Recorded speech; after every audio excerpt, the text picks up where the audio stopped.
Hey everyone, Ali here. We're going to start in the next few minutes. Just going to give everyone another minute or so since it's just before 12. So hang tight.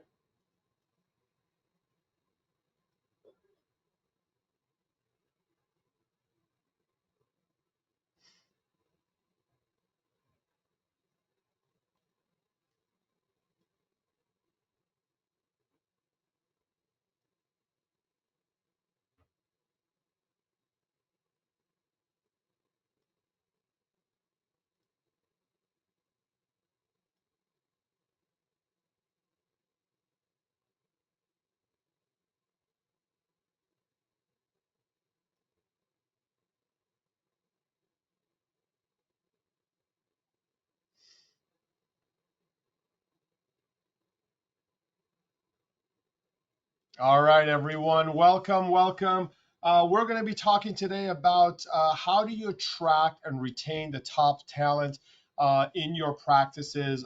It's a topic that, of course, is so near and dear to so many of us because we've had serious talent issues over the past many years, and COVID has done no favors for us and has made things even more difficult from a talent acquisition process. And so, there's a huge amount of turnover, of course, across all, dental and medical practices.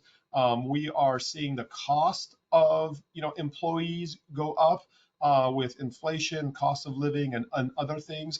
And then, of course, that's impacting, how patients are scheduled. It's impacting their care because sometimes there's not enough of you there to provide those services, and then the practice's reputation as well. So all of these things are being impacted as a result of the fact that there's just not that great of a talent pool out there right now. Now the good news is that we are seeing a little bit of relief in the past 6 months or so. So it's becoming a little bit easier to hire certain positions in your practices. So that's the good news. We are seeing that, and hope that trend kind of continues. But as you know, pre-COVID, it was very difficult, and then COVID made it really impossible.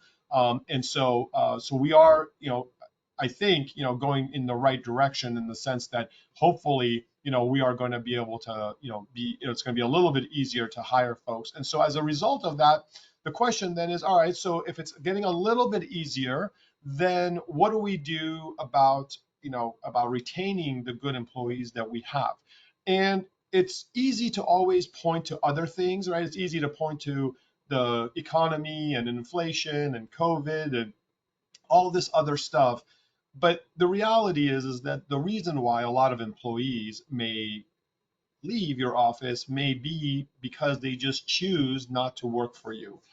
It's not something that you should take personally, but it is something that we can rectify. And I know sometimes that's hard to think about, that it's you or your practice that's causing this to occur, but it may be. And so we're going to talk a little bit today about how do we make sure you're not only motivating the employees the right way, but you are setting certain things in place that makes it absolutely incredible place to work so that your employees don't want to leave. And not only that, but tell their friends and their families to come. And if that's the case, then you can use it as a recruiting tool to get even better employees. And so we're going to jump into all of that. I don't have to tell you what the ROI is to keeping a happy and engaged employee. I think all of you know.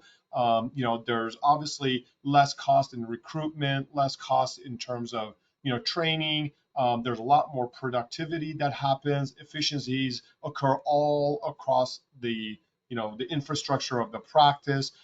Patients are happy because they're getting scheduled on time. There's no cancellations. They're being brought back, at a decent amount of time without having to wait. So all of these things are the pros, if you will, or benefits of having really dedicated, focused employees, and that's exciting, of course, and that's, I think, what we all want. We want employees that stay with us for 5, 10, 15, 20, 30 years.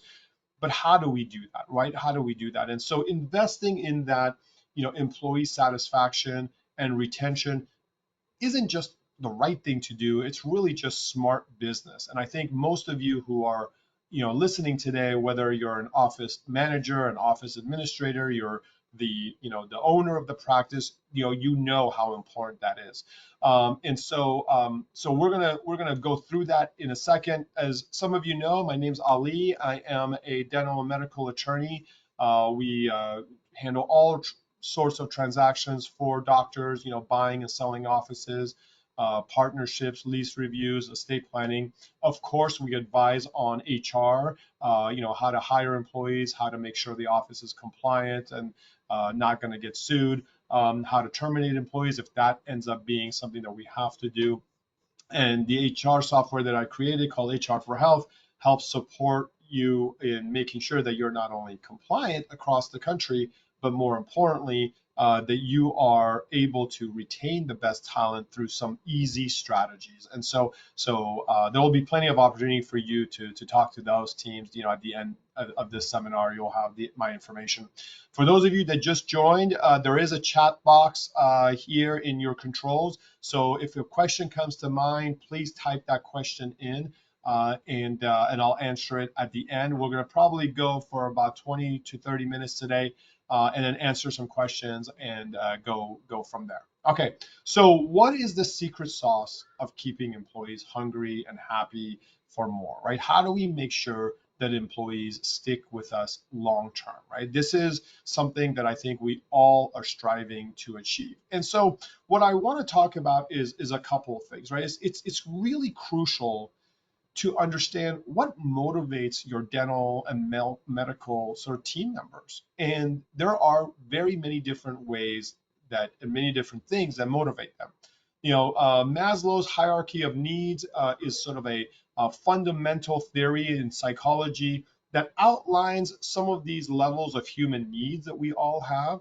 And it was developed by this, psychologist, Abraham Maslow. And the whole point about it is that his theory suggests that our needs as humans can be organized into 5 models or 5 tiers, which we're going to go through in a bit.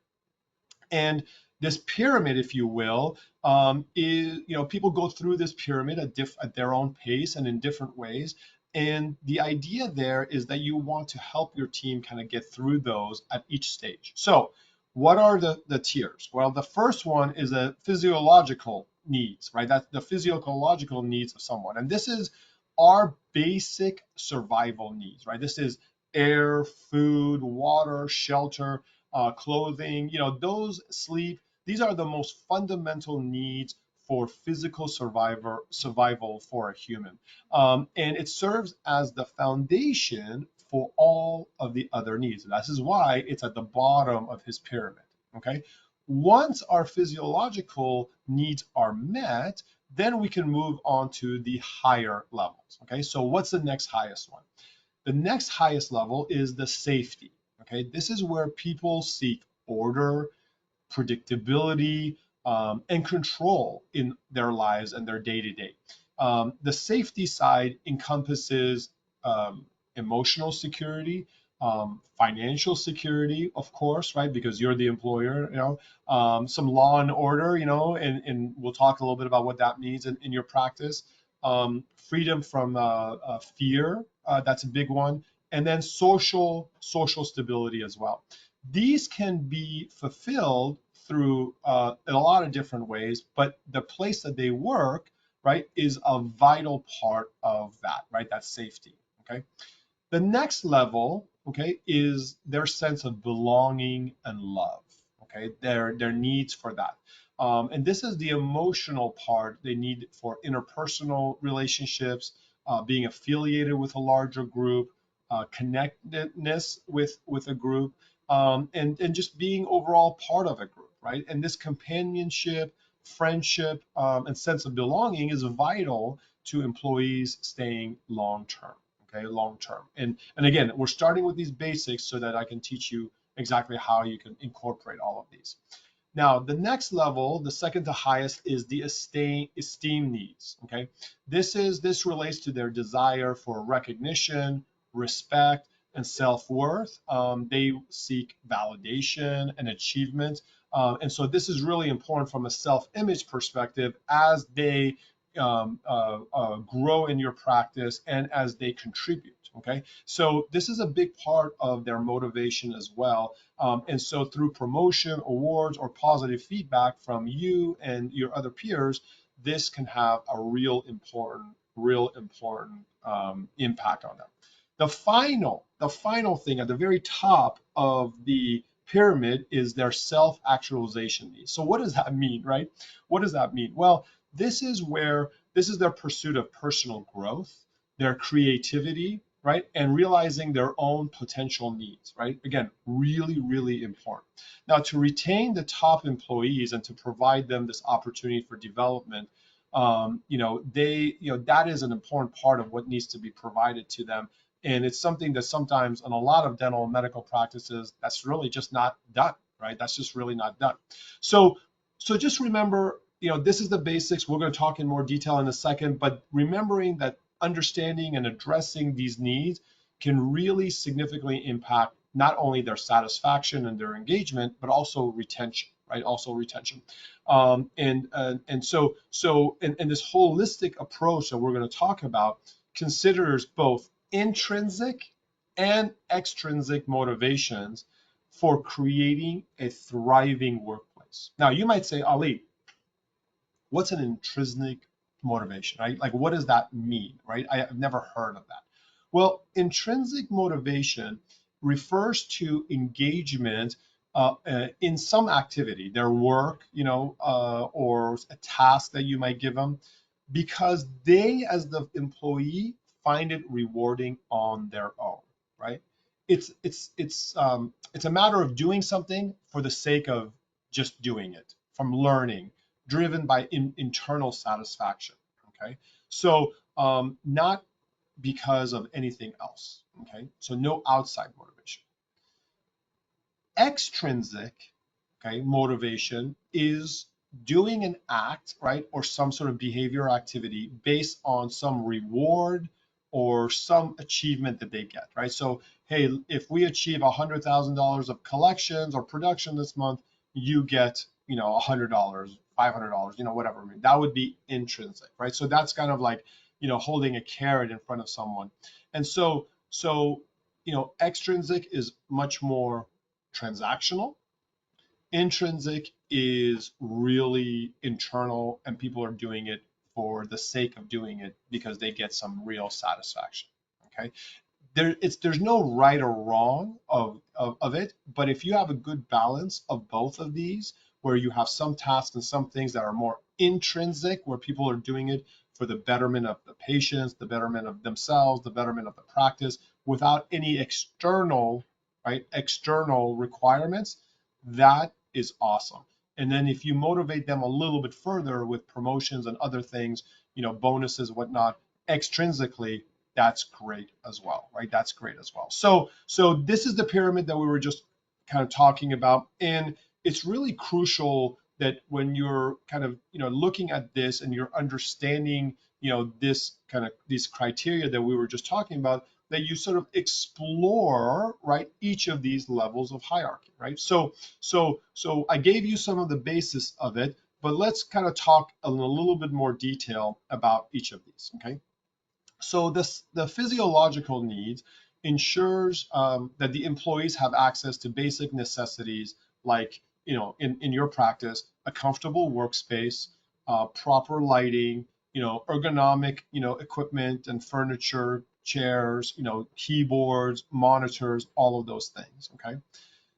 There's a competitive pay and benefits that meets their financial needs, okay? And then anything that needs to be addressed in terms of their health and safety is dealt with quickly, right? Dealt with quickly. Obviously, during COVID, this was a much bigger deal because we had a lot more concerns regarding, things in the air and microparticles and all these other things. That isn't necessarily the case, or isn't as much the case as it used to be. But the reality is that, if there are things that are raised here, it's important for you to address them. So from a physiological needs, you can address it with those in those ways. The next level is the safety. Okay, so how do you create a safe and secure work environment? And this is like physical safety, right? Are you following OSHA and HIPAA rules, regarding workplace safety protocols? Is there job security, meaning is there a stable employment there? And what I mean by that is, is the practice doing well? Are you marketing? Are you as the doctor interacting well with the employees and the staff and the patients? Like, do they feel like they're in a safe environment, right? Really, really important. Next is offering health insurance, retirement plans, and other safety nets. Now, remember, this isn't, their financial needs were earlier than the physiological needs portion, right? Where you're providing, competitive compensation. But the safety needs are health insurance, retirement plans, and other kind of safety nets that they need, right? Finally, are you communicating effectively and transparently, about changes in the organization? Like, are you reducing their uncertainty, right? And this can happen in a lot of different ways, right? If people don't feel safe, then if they don't feel safe, they may not want to necessarily be there, right? Is this office going to be okay? Is this going to grow? Are we moving? Are we going to stay here? All these things matter. So being open about some of that, I think, is really, really crucial. All right, next level, belonging and love, right? Now, this is an HR lecture, right? So I'm not saying go around, kissing your employees or hugging them. That would not be good. That's not the kind of love we're talking about. What we're talking about is fostering a sense of community and camaraderie among the employees, right? Are you doing and encouraging team building activities, social events? Are you bringing in lunch? Are you doing lunch and learns? Like, are you doing these kinds of things that collaborate amongst amongst the team? Because that makes a big deal, right? That makes it is a big deal. And are you taking them to events, out of in the state or out of the state, things like that. Recognizing and celebrating these achievements and creating this social bond is really powerful, really powerful. All right, next section is the esteem needs. All right, so this is recognizing an employee's accomplishments and providing really regular feedback. Now, most of us, if you're like me and some others, historically, you've been doing yearly reviews. But what we have found is that by doing micro reviews, which are like conversations that you're having all the time with the team, about their performance and this and that, can really make can have much more of an impact than not, because you're not waiting an entire year or 6 months or whatnot. You're doing it consistently, right? And so this offers a real opportunity for skill development and career growth. And guess what? If you do it right with the right words, right, and you're doing it, in a way with grace and compassion or whatnot, they're not going to walk away feeling attacked, and that's the whole point, right? That creates a positive work environment and culture. Okay. All right. The very top is self-actualization needs. What does that mean? Well, this is helping the employees' pursuit of their own personal and professional goals.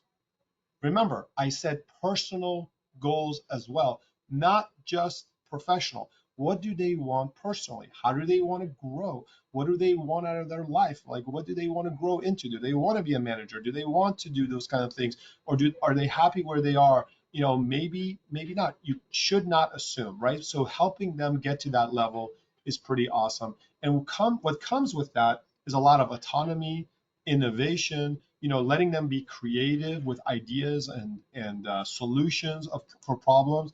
All those kind of things could be pretty cool, and also challenging them, in a supportive way, of course, to take on, more, meaningful work assignments and more things that impact the business. It could be awesome, could be better for them too, because it just kind of challenges their mind and gets them out of their rut. So just remember, all of these employees are unique, all of yours, and their needs vary. Making assumptions sometimes can come back and bite us in the rear. And so having open communication as you go through these stages is really the way to do it effectively. And personalizing these developments through this holistic approach that we've been talking about is really impactful, right? Really, really impactful. Now, it sounds, you know, kind of robotic to kind of go through these, but you're doing a lot of these things already. You're providing a safe place for them to work. You are encouraging them. The thought is really being honest with yourself as you're kind of talking or thinking through these for each individual employee, saying, where are they on this, right? And asking the questions while you're doing your reviews and your conversations and taking them to lunch and figuring out where they fit. And then as you hear keywords, helping them rise, through these different sections, right? Through these different sections. Now, of course, there's no one size that fits all. You do need a solid foundation, and the best practices around the country have that, which is why we're doing this. But by creating this culture that values the team and invest in their growth and well-being, you can really be the employer of choice, if you will, in your city and community, whereby you attract and you retain the best talent, right? With the best talent. And so, understanding this, understanding what motivates employees is really essential. And this is why we wanted to, kind of go through these different levels. Now, some other techniques, to dig deep even more, with regard to learning, incentives, you can encourage employees to invest in their own education. If they want to, get a higher degree, they can do that. Investing in that, you can reimburse them for that. That's always a wonderful thing. A lot of times, offering tuition reimbursements or budgets for conferences and things of that nature is really incredible. Being flexible with your schedule, another great way of doing it. Some of our doctors will, encourage the employee to invest, to grow, into a different degree or whatnot, and then the office will reimburse them. And if it's like a sizable investment, a few $1,000s or more, the employee will, sign a document that says that they, promise to work in this office for, X number of years. And that's pretty powerful, right? So you're investing in them, by reimbursing them for their education, and they're kind of committing to working for you for 3, 5, 7 years, whatever it might be. So pretty cool. In the perks and benefits portion of it, there's some standard benefits like health insurance and paid time off. Some of it you are required to give by law. Some of it don't necessarily have to as you're, growing your practice. But just kind of think about, some other additional perks that you may have. Some people get, season tickets to, baseball, football, basketball games, and they give those out. They give performance reviews. Performance bonuses. They give movie tickets. They give, all these other things. Just kind of be creative about it. Retirement plans are a popular thing these days as well. But those are just sort of nice things that you can do as perks and benefits that, just kind of spice it up, right? Spice up the office and just makes people feel good. On the appreciation and feedback section, just regularly recognize and appreciate your team's efforts. When they do something great, or a patient says something wonderful and says, "Oh my gosh, it was so nice to talk to her. She's got such a beautiful, demeanor." Send that out to the team and make sure the rest of the team knows that. And then if it's not great feedback or you hear something, then be constructive about that. And that will encourage sort of a really positive work environment where the employees feel valued and trusted, and they know not everything, is going to go 100% perfectly all the time. I mean, no employee thinks that, but doing this really helps. Okay. Employee input, how do you do that? Well, you can do regular surveys to gauge, employee satisfaction. I like these. I think, doing anonymous surveys, every year is not a bad idea. So people can feel really free about, to tell you, what's going well, what's not going well. Sometimes it's about you as the owner. Sometimes it's about the office administrator, office manager. It doesn't necessarily always feel good, right? It doesn't always feel good to sometimes hear bad stuff. But that's the point. We want to hear it so we can fix it. Okay, so we can fix it. And this can guide your improvements and motivation. Okay. Finally, some motivational tools. I love the Kudos motivational tool that we have in HR for Health. You can send a mass email telling people, through HR for Health, why you're giving kudos to an employee and detail that. And then they turn around and employees can kind of give feedback as well, or respond to that. So it's pretty awesome. So what do you do next, right? So I think we know, as we come to an end, investing in employee satisfaction and retention is not just a nice thing to do, but it's a must thing to do to retain our employees. Hopefully, by going through these stages, you kind of see where our thought process has been on how to do that. And basically, it comes down to these three things, right? Communicate openly and transparently with your team about retention, about growth, about the office. Regularly measure and track that progress and make adjustments as you need. And then be a leader in your office by making sure that you're helping them get through the Maslow's hierarchy and get to a place where you need to go. Building a loyal, engaged team is not a one-time thing. It's an ongoing process, and by prioritizing their needs, you can really, really do well. And then in terms of softwares and solutions, I mean, of course, we highly recommend using HR for Health to do this, because you can use your attendance tracking that we have to track time in the cloud, so everyone can see it instantly. They can see their benefits, their PTO, and all of that. They can request vacation directly from the system, so there's no ambiguity about that. So that helps with assurance and whatnot, and safety. Tracking any violations and performance reviews that may be there. Violations can be painful, but if you do these micro reviews and these performance reviews that we're talking about, you can limit the number of violations that employees have. And by recording them, electronically, and having an open dialogue with the team, it's not only keeps you safe, but encourages a lot of growth within the employee. And then there's private notes in our software that allows you to make sure that everything that you want to write that you may not want the employee to see is written there and safely done. Finally, you have all the new hire documents that you need for your state, so that you have the baseline for compliance. And with that, you get an employment manual that's customized to you every year, that's updated, it's free, and it's super, super easy, right? Super, super easy. So again, we're here. I created HR for Health to help you deal with all these pitfalls, so that you don't have to worry about the legal side of it. And between the HR advising, the handbook, the wage and hour claims, and everything that we do in between, you will be in really, really good shape. If you're interested to see if HR for Health is a good fit, just scan this QR code and you can make a quick appointment with our team. They'll do an audit of your office to make sure things are going well. And if there's if there are issues, then you can they'll help you deal with that, and then help you kind of get going with with a setup so that you can be compliant quickly with all your team members. We do have a couple of questions I see here, so let me go through that. One question was, Ali, you said there are some required documents. What are those? So there's about 12 to 18 documents that you need for every single one of your employees.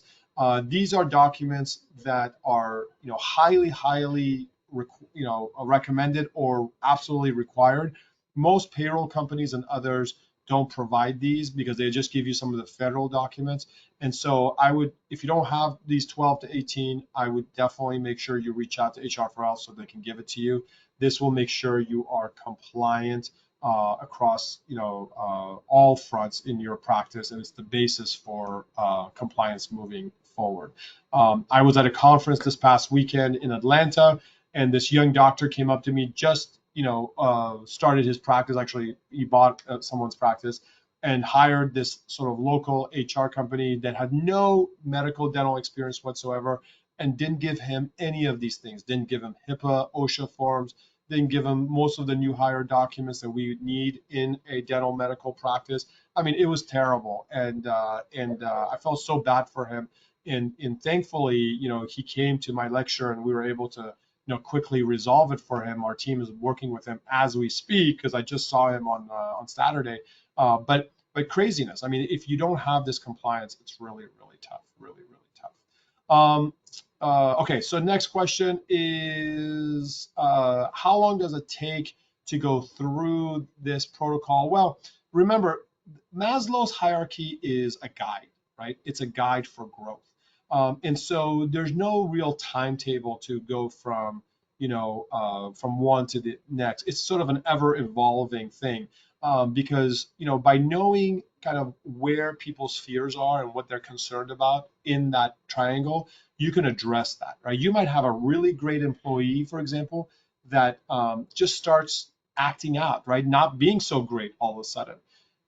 Well, you could blame, that person or say they're lazy or stupid or this or that, which sometimes we hear, or you can sit down with them and have a conversation and see maybe they're having financial trouble, and the reason they're acting out inadvertently or subconsciously is because they aren't making enough to meet their needs. And so maybe there's a way to help them with intrinsic or extrinsic benefits to be able to get that extra funds, and maybe that resolves that for them. I mean, so it's an ever kind of working thing. If any of you want to talk to some consultants, we know a couple really good ones around the country that do this really well. And they, you don't have to sign up for these crazy 30, 40, 50,000 year-long things. They work with you on your team and specifically on these items and help you in this regard. So feel free to reach out to me or HR for Health, and we'll get you those names. All right, if there's no other questions, we'll end today's webinar. Feel free, there's an email right there, hello@HR for Health. If you can email that, you can email me. My email is just my initials, ao@hrforhealth.com, or you can reach out to us at the law firm. Thank you all for being here. Look forward to seeing you soon. Take care. Bye.